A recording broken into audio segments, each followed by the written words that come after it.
Olá, queridos irmãos, boa noite a todos. Sejamos todos bem-vindos para mais essa aula, mais essa noite, reunidos aqui, no intuito de aprender mais um pouquinho, de compreender mais um pouquinho de todos esses ensinamentos que o nosso mestre nos deixou e que nós temos que levar adiante todos os dias através do nosso caminhar. Vamos, nesse momento, fechar os nossos olhos, nos conectar com a nossa pátria e agradecer por mais essa noite, por mais esse estudo, por essa oportunidade tão maravilhosa de nos reunirmos para aprender com simplicidade, com amor e com muita vontade de sair melhor daqui do que quando chegamos. Que assim seja, graças a Deus. Muito bem. Hoje nós daremos continuidade à nossa 8ª aula, que vai com o título Ninguém pode ver o reino de Deus se não nascer de novo, e a missão de Jesus. Então, a parte A, nós iremos falar sobre a reencarnação. No Evangelho de Mateus, no capítulo 17, no versículo 12 ao 13, vemos outra afirmação sobre a reencarnação. E vai falar sobre quem? Sobre Elias, o profeta Elias. E muitos teólogos questionam, nas passagens da Bíblia, falando a respeito da reencarnação. E nós temos, tanto no Velho Testamento quanto no Novo, nos Evangelhos, passagens que nos trazem para que nós compreendamos que tudo isso é normal, que tudo isso existe, que isso não é uma criação do Espiritismo e das doutrinas reencarnacionistas. Tudo isso Jesus nos ensinou e ele falou, a reencarnação de Elias. Elias, ele reencarnou como João Batista, E ele fala de uma forma bem simples. Elias já veio e eles não o reconheceram, fizeram com ele tudo o que quiseram. É o advento de Elias, que está falando do nosso livro. Então, os judeus, naquela época, eles já sabiam sobre a reencarnação, mas com um outro nome, Era um dogma da sua religião que recebia o nome de ressurreição. Recebia o nome de ressurreição. Então, eles compreendiam que existia uma nova oportunidade, uma pluralidade das existências e que nós teríamos outras oportunidades a não ser a dessa vivência, Mas eles compreendiam como? De uma forma muito ainda vaga, podemos dizer, de uma forma bem vaga, como até hoje muitas pessoas ainda não compreendem. Por quê? Porque não compreendem porque não buscam estudar. Hoje as coisas já estão mais fáceis e a gente já pode compreender de uma forma bem mais simples se a gente se aprofundar. Naquela época as coisas eram mais difíceis e muitos não queriam realmente acreditar porque era um dogma o da ressurreição. Então um dogma é algo que não se questiona. Você não pode bater de frente com isso, você não pode questionar, querer compreender. É algo que você tem que seguir e pronto. E nós já temos essa oportunidade de compreender, Nossa, então a reencarnação não é algo criado pelo Espiritismo? Claro que não. Por várias doutrinas reencarnacionistas, tanto do Oriente como do Ocidente, que já mostram que existe isso. E isso vem de longe, vem de muitos e muitos séculos atrás. Jesus falou sobre isso. No Evangelho de João, no capítulo 9, no versículo 1 ao 3, tem mais um exemplo bem simples para que a gente compreenda também que, de uma forma bem simples, Jesus ele explica sobre essa maneira de que a gente venha a entender que tudo isso se dá há muito tempo. Os discípulos compreenderam isso naquela época de uma forma mais simples porque eles só tinham esse entendimento com um outro nome, mas significava a mesma coisa, porque eles compreendiam que existia uma vida, né, uma continuidade dessa vida, né? Nada se acabava no túmulo. Então, a gente vai trazer esse outro exemplo, que é quando aí fala assim: ao passar, ele viu um homem cego de nascença. Seus discípulos lhe perguntaram: Rabi, quem pecou, ele ou seus pais, para que nascesse cego? Então aí a gente começa a se questionar, a compreender, né? Como que pode isso? Primeiro que, analisando bem no momento em que eu estava estudando, não tem essa lógica de que os meus pais pecaram e eu vou pagar por isso. Né? Hoje a gente já entende que não. Cada um vai colher os frutos daquilo que fez. Não o que alguém fez, você vai pagar por uma dívida de outra pessoa. Não. A gente está aqui estagiando e aprendendo, mas para aprender justamente devido aos erros que nós cometemos. Então essa parte aí já fica bem simples.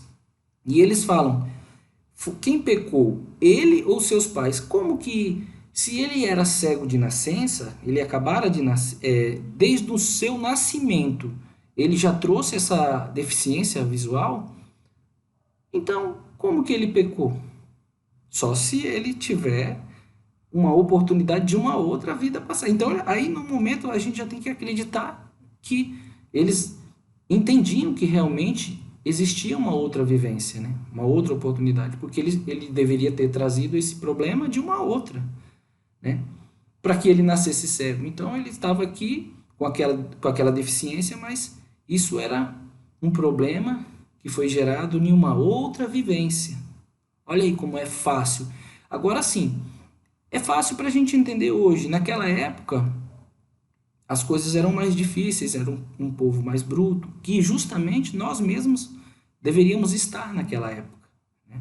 Então, se a gente hoje ainda fica muitas vezes titubeando, fica ainda questionando muita coisa, não querendo acreditar, imagina numa época passada, né? Hoje a gente já tem a oportunidade e já não se dá mais para ficar patinando e não querendo. Ele fala justamente que existem aqueles incrédulos de má fé, né? Que não acreditam porque não querem, porque eles até compreendem que aquilo existe, mas se eles assumissem que realmente tudo isso se dava, aí eles teriam que mudar, né? Então é bem interessante essa parte.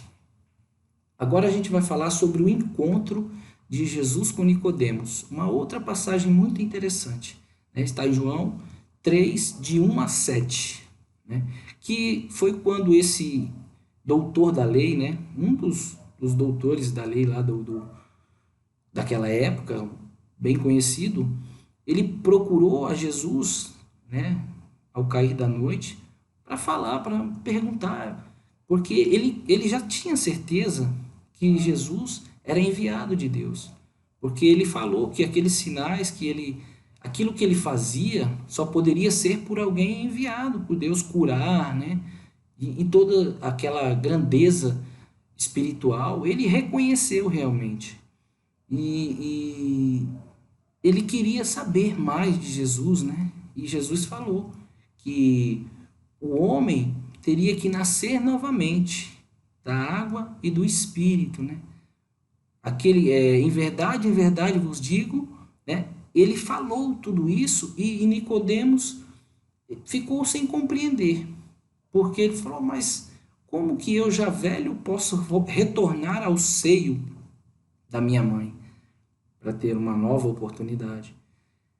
E imagina essa situação, esse diálogo, como que não foi? Porque hoje em dia a gente vai conversar com pessoas que já têm um grau de conhecimento até bacana, apesar de que Nicodemos tinha muito conhecimento da palavra, porque ele era um dos doutores da lei, então ele tinha conhecimento. E até Jesus o questionou, né? Como que ele era doutor da lei e não compreendia essas coisas que eram tão simples, né? Nascer da água, do espírito. Como que isso se dava? Né? Eu imagino o quanto de questionamento que ele ficou. Então, tudo isso é para nos mostrar que tudo isso aconteceu naquela época e vem acontecendo, e isso se deu de uma forma tão simples. Hoje nós temos a oportunidade de aprender, de buscar, né, no Evangelho, no Velho Testamento, né? O profeta Isaías trazia muito falando sobre isso. Agora, cabe a cada um de nós buscar. O que nós precisamos compreender? Em síntese, temos que nascer da água, significa nascer no corpo físico, que é o corpo gerado pelos pais biológicos, e tem uma existência transitória regida pela matéria. Então, nós precisamos passar, nós precisamos reencarnar. Para quê? Para nos melhorar, para dar continuidade. Em uma vivência apenas, a gente não consegue sair daqui livre de todos os vícios morais, de todos os defeitos, de tudo aquilo que a gente precisa melhorar. E aí ele continua, em relação ao nascer do espírito, há aqui uma indicação positiva de que há uma independência do espírito em relação ao seu corpo material. Logo, embora em cada existência tenhamos um corpo físico diferente, o espírito é sempre o mesmo. Então, o que ele quer dizer? Aquela ideia de ressurreição, ela cai por terra no momento em que a física, né, e os estudos nos mostra que é impossível, né? Todos os estudos, a ciência, os estudos biológicos, eles nos provam que isso é impossível de um corpo, quando ele perde a sua vida, ele voltar, porque todo o material que é formado esse corpo, ele se dispersa na natureza e volta para a natureza, né? A matéria, ele se desfaz e volta. Então, como que isso se dá? Através de uma nova oportunidade e uma nova encarnação. Então, a gente vai adquirir um novo corpo físico, onde aquele espírito que já vem de muitas oportunidades vai estagiar novamente e dar continuidade no seu aprendizado, né? E aí, continuando, tem essa parte que eu acho muito bacana. Eu até peguei essa imagem bem interessante, que a gente muitas vezes está todo enganchado realmente, né?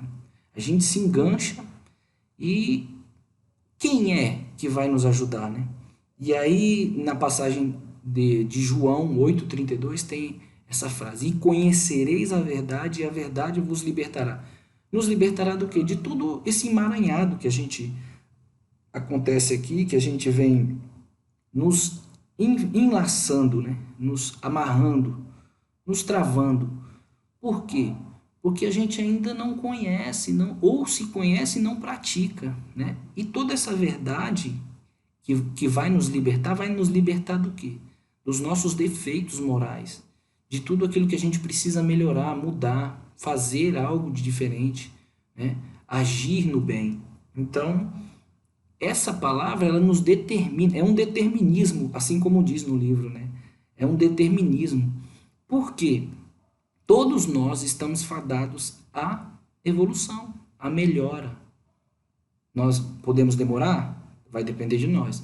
E aí a gente vai sofrer mais, né? E essa liberdade, ela nos liberta do quê? Do sofrimento que a gente vem sofrendo, vem passando, vem causando em muitas encarnações. Por quê? Por não colocar todo o amor que a gente precisa, não aplicar o bem na nossa vida. Então, nesse estágio em que o indivíduo se encontra limitado por conceitos fechados e por práticas exclusivamente ritualísticas, encontramos-o como encarcerado. Então, quer dizer, a gente se prende muito a dogmas, né? A gente se prendeu muito a dogmas nesses nossos estágios, né? Não significa que nessa, mas pode até ser que nessa a gente ainda fez algumas coisas ou praticou isso. Então, durante essa nossa evolução, essa nossa passagem por aqui, a gente tem que ir melhorando, porque não é o rito material, não é algo que a gente faz exterior. Não é nada material, é algo espiritual, é algo interior, é a mudança interior. Essa é a libertação que a gente vai conseguir. É isso que vai mudar. Quando a gente parar de ter essa mania de querer fazer coisas, práticas exteriores, né? E começar a mudar. Isso é reforma íntima. Mudar o quê? Começar a me analisar e ver no que eu estou falhando. Cada dia.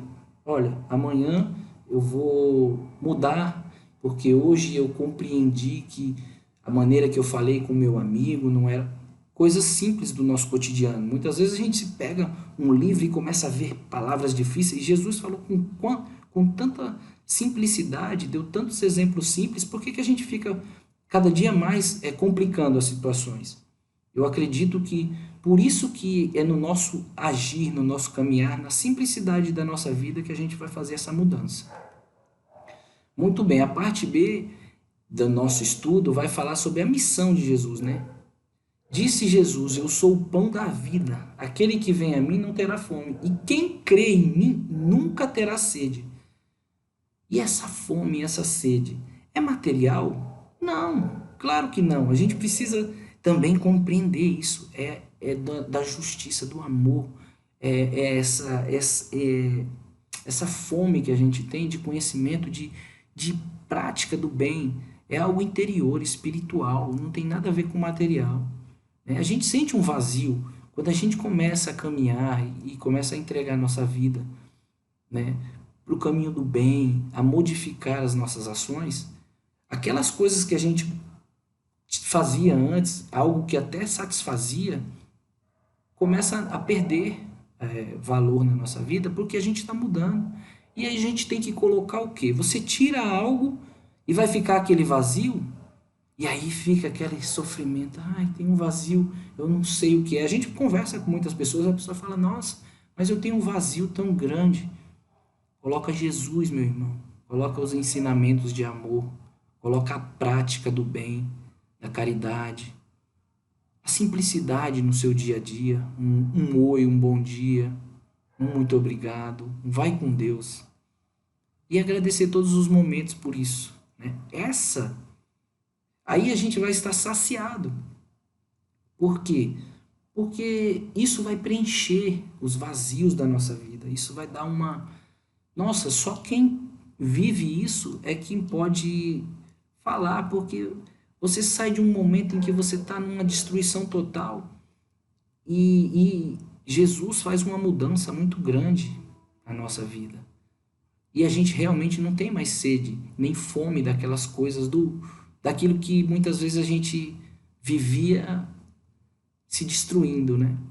E aí tem outra passagem aqui que é bem interessante. Jesus respondeu, toda a pessoa que bebe desta água voltará a ter sede, mas aquele que beber da água que eu dou nunca mais terá sede. A água que eu dou se tornará numa fonte de água viva dentro dele, e ela lhe dará a vida eterna. Essa passagem é quando ele encontra com uma mulher samaritana. E aí ele fala justamente sobre isso. Por quê? Porque a gente vai estar repleto desse ensinamento, desse amor, dessa verdade, desse renovo, dessa coisa tão gostosa, tão maravilhosa que nos faz a cada dia querer fazer o melhor, ajudar o nosso próximo e nos mudar, nos conectar com algo maior, né? Aí a outra passagem, a outra parte, é a missão de Jesus. É que o amor é o único sentimento verdadeiramente capaz de libertar o ser da ignorância e das trevas. Jesus, a luz, veio em missão de nos salvar, no sentido de nos despertar para a verdadeira vida, a vida do Espírito. Então, tudo isso que a gente vem estudando desde o começo da nossa aula é justamente para que a gente desperte, para que a gente venha compreender que é isso, esse conhecereis a verdade vos libertará, esse salvar, essa luz, é Jesus, é o amor, né? Ele vem despertar a nossa consciência, porque nós temos que fazer essa avaliação. né? E a gente tem que ser tocado, a gente tem que também se abrir, né? Se dispor a receber isso. Não adianta, a gente não consegue mudar ninguém, a gente só consegue mudar a nós mesmos. A gente consegue fazer o nosso melhor para que aquela pessoa vá, né, recebendo aquilo, aquela pedra vai amolecendo, amolecendo através de palavras de amor, de tanta vontade que a gente tem, e aí uma hora ela mesma, ela vai ter que ter essa atitude, porque ela vai precisar. Ela, não, eu quero, né? Para quê? Para que tudo isso venha a fazer a diferença na nossa vida, despertar realmente. Olha, o que que eu venho fazendo errado? O que que eu não compreendia? O que que eu posso fazer? O que que eu posso colocar em prática? Tudo isso é o que a gente precisa fazer justamente todos os dias da nossa vida para sairmos daqui melhores do que quando chegamos, né? E aí a gente passa para a nona aula, né? Que vai falar sobre a autoridade de Jesus e o sermão dos ais. A parte A, Jesus e os doutores da lei. Vamos lá. Os fariseus e os saduceus pedem um sinal, né, que são esses os doutores da lei. E aí a gente vem com esse nosso estudo, vai falar justamente sobre isso. Mas Jesus, conhecendo a dureza de seus corações e a malícia das suas intenções, ressalta-lhes a cegueira, alertando-os para o fato de que as coisas mais simples, como os sinais meteorológicos, os indícios das condições atmosféricas, ou seja, um olhar para o céu e saber se vai chover ou fazer sol, isso eles podiam ver, pois só depende da visão dos olhos materiais. Não, porém, os sinais dos tempos, pois isso depende da percepção do espírito. Essa última, devemos ainda lembrar, demanda humildade e boas intenções, que é o que ele nos alerta, né? Aqueles que têm olhos, que vejam, os que têm ouvidos, que ouçam, né? Então, é enxergar o quê? Né? Esse olhar que ele fala aí, material, muitas vezes a gente enxerga, mas enxergar algo espiritual, algo que é interior, que é uma coisa bem sutil, que é o amor, que é algo sublime, que vai fazer a diferença, nós temos que ter olhos de ver, né? Nos conectar, nos abrir, nos, nos dar realmente essa oportunidade e despertar, abrir os olhos para essas verdades, para tudo isso, para esses ensinamentos, né? E os fariseus, eles queriam sinais, mas eles só queriam ver coisas exteriores, materiais, né? Símbolos e muitas outras coisas que eram da matéria. E Jesus veio falar algo além da matéria.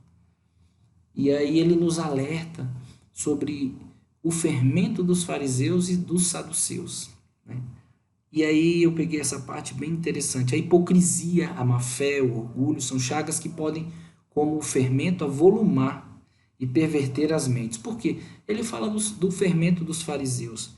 E tem uma passagem interessante que eles não levaram o pão, né? Justamente nessa passagem que eles foram, e eles não levaram o pão. Então, eles iam para esse local onde estavam os doutores, os fariseus e saduceus, e eles não esqueceram de levar os pães, e eles precisavam ir buscar o fermento lá, né?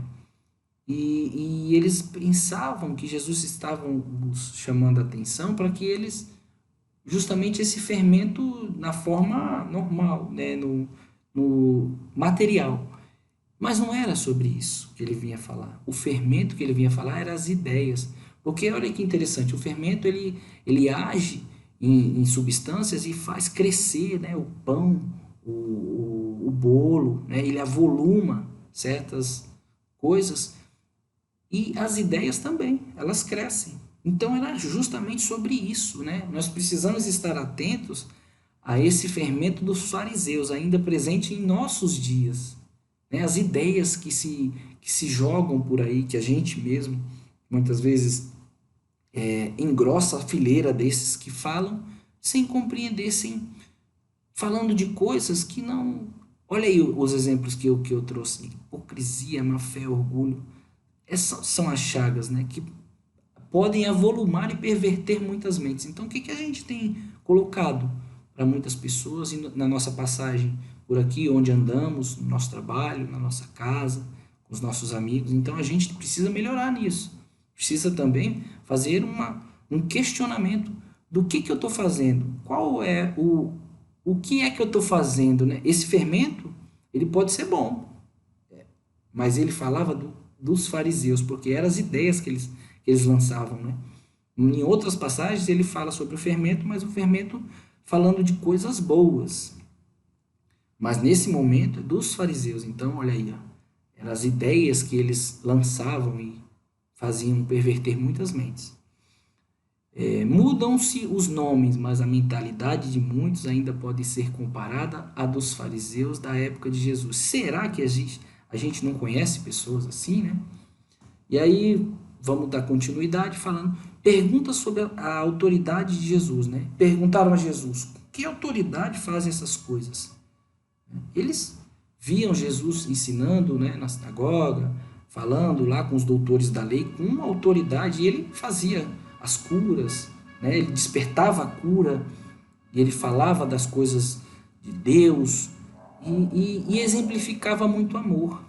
Com que autoridade? Eles sabiam, né? Eles queriam questionar Jesus, queriam colocar Jesus, né, em contradição, mas eles sabiam justamente o porquê que Jesus tinha essa autoridade, né? E aí eu trouxe uma passagem aqui bem legal, um trechinho que eu tirei do livro. Como homem, ele tinha a organização de seres carnais, mas como espírito puro, desligado da matéria, ele deveria viver da vida espiritual mais do que da vida corporal, cujas fraquezas ele não possuía.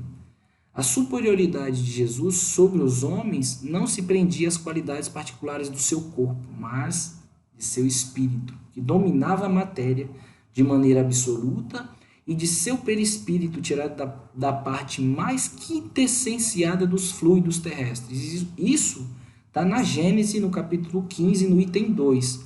Para que a gente compreenda, Jesus esteve aqui, né, encarnado, né, entre nós, exemplificou, e ele superou tudo isso. Por quê? Justamente pela sua superioridade moral. Ele não era como nós, que coloca a culpa no corpo, né? O corpo dele tinha os mesmos atributos que o nosso, o corpo material. Mas e o espiritual? E o seu perispírito? Através do quê? Da sua superioridade moral. Então a gente muitas vezes fala, não, é porque meu corpo é fraco. Não, é porque a sua superioridade moral é fraca, né? Jesus não. Jesus, ele venceu. Ele nos exemplificou porque ele era puro, né? Totalmente desligado da matéria. E nós? Nós temos a oportunidade de estar e de ser melhores. Mas o que a gente tem que fazer? Aplicar, né? Com essa verdade que a gente está conhecendo, fazer o nosso melhor. Mudar e sempre querer estar melhor do que fomos ontem. Não do que o nosso amigo, que é aquele que não compreende como nós e não busca fazer algo de bom. E aí a parte B é o Sermão dos Ais. É muito legal. Eu já uma vez havia dado uma lida e compreendido algumas coisas, mas dessa vez eu fui fazer esse estudo e achei muito legal, porque ele vem alertando e nos chamando a atenção para que a gente comece a abrir os olhos, a entender que existirá muitos que irão falar em seu nome, que irão querer, mas que são hipócritas. E só naquela época? Não. Esse sermão a gente pode muitas vezes colocar para os dias de hoje, que a gente tem visto muito isso, né? A gente não fala porque cada um vai saber da sua responsabilidade, mas nós temos que fazer esse juízo, né? Olha, a gente não pode julgar ninguém, mas a gente tem que analisar tudo e reter o que é bom. Então, muitas coisas que aconteciam, hoje ainda acontecem, né? Porque os espíritos, muitos vão melhorando e outros ainda continuam nessa escala de evolução, nessa busca e ainda errando e aprendendo e melhorando. Mas vamos lá, né? Nós estamos a caminho. Mas ai de vós, escribas e fariseus, hipócritas, porque fechais aos homens o reino dos céus. Pois nem vós entrais, nem aos que entrariam permitis entrais. Então ele vem sempre nos alertando, né, para que a gente compreenda que muitos se a gente não compreender essa verdade, não se desligar dessas coisas, a gente vai se perder, né? Então a gente tem que buscar o quê? Na fonte. Qual é a nossa fonte? Qual é o nosso pastor, o nosso bom pastor, né? Que é Jesus. Jesus é o nosso pastor. E ele falou, né? O bom pastor dá a vida por suas ovelhas. E todo o ensinamento que ele trouxe foi justamente para que a gente compreenda que...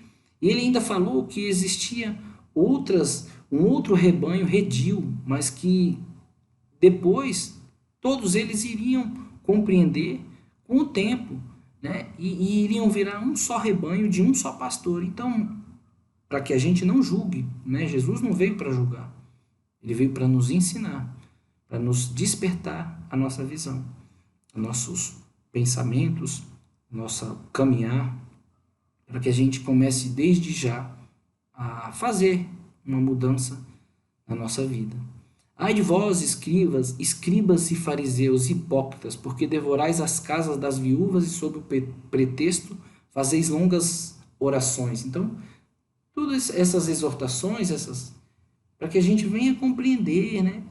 Eu até achei bem interessante que tem que o seu Manuel sempre fala aqui na casa, que é dos túmulos caiados, né? Que são bonitos por fora, mas por dentro cheio de ossos podres, cheio de podridão, né?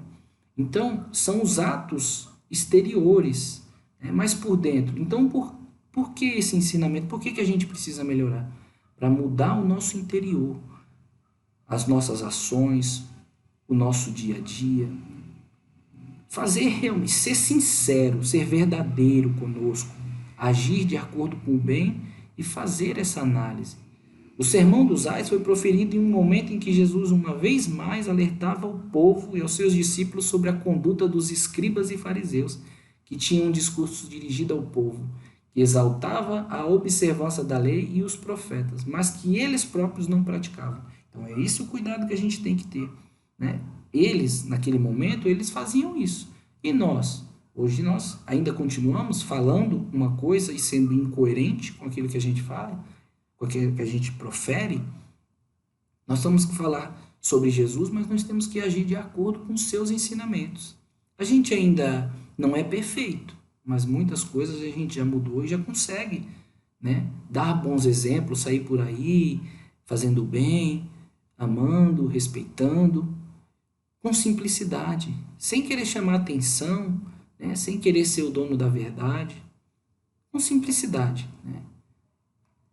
Os fariseus, aí eu tenho aqui, os fariseus desempenhavam um papel ativo, né, nas controvérsias religiosas, observadores, servis das práticas do culto exterior e das cerimônias, tomados de ardoroso proselitismo. Proselitismo é porque eles queriam fazer prosélitos, né, seguidores, convertidos, né? E o que a gente precisa compreender? Que a gente tem que vir falar e cada um tem a oportunidade de aceitar ou não. Hoje, amanhã, uma hora a gente vai despertar. A gente não é obrigado, não pode obrigar a ninguém, né? Então é isso que a gente precisa compreender. Mas sob a aparência de uma devoção meticulosa, escondiam costumes dissolutos, muito orgulho, sobretudo excessivo desejo de dominação. Então vamos cuidar, né? Vamos tomar cuidado com isso. A religião para eles era mais um meio de subir do que objeto de uma fé sincera. Será que isso ainda existe? Pessoal, a gente precisa pegar todos esses ensinamentos que a gente está tendo a oportunidade hoje de falar, de entender. Isso daqui é um pouquinho de tudo que tem de ensinamento, né, que a gente vai conseguir trazer aqui, mas cabe a nós chegar em casa, começar a analisar, olha, realmente aquilo que acontecia ainda acontece com outros nomes. Ah, não são mais fariseus, são quem? Né? Então vamos, será que eu estou agindo de acordo? Será que eu sou esse? Né? Isso a gente tem que fazer, não ficar procurando no outro, procurar em nós. Se a gente tem algum desses defeitos morais, a gente tem que começar a melhorar. E os escribas era nome dado a princípio aqueles que tinham o encargo de escrever a lei, né? Explicá-la em certos intendentes dos exércitos dos judeus. Mais tarde essa designação foi aplicada especialmente aos doutores que ensinavam a lei de Moisés e a interpretavam para o povo. Faziam causa comum com os fariseus, então eles faziam e falavam as mesmas coisas, né? Participando dos seus princípios, das suas aversões aos inovadores. Então, quer dizer, eles não aceitavam ideias novas. Por que eles questionavam a Jesus? Porque Jesus veio trazendo a boa nova, trazendo esse ensinamento de amor diretamente do Pai, um Pai de amor, de verdade, de justiça. Né? Por isso, Jesus o envolve na mesma reprovação. Tá vendo aí o que eu acabei de falar? E aí eu trouxe no final aqui essa leitura bem interessante para que a gente faça justamente isso que eu acabei de falar, que a gente começa a compreender, ó, especialmente a nós espíritas. Lembra-nos também este sermão dos ais, que as práticas exteriores não mais necessárias àqueles que interiorizam o conhecimento da Boa Nova. Então, você não precisa ficar fazendo rituais, gestos, carregar talismã, isso e aquilo. Você não precisa ficar falando mal de ninguém. Mas quando nós já compreendemos, nós não precisamos mais disso. Né?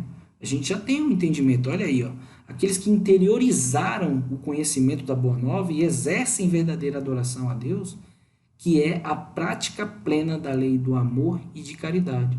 Jesus, ele quer isso de nós. Então, que nós venhamos a utilizar de todo esse ensinamento que a gente vem buscando, né, nesse nosso estudo, e colocando em prática de uma forma simples e dando bons exemplos por onde passarmos.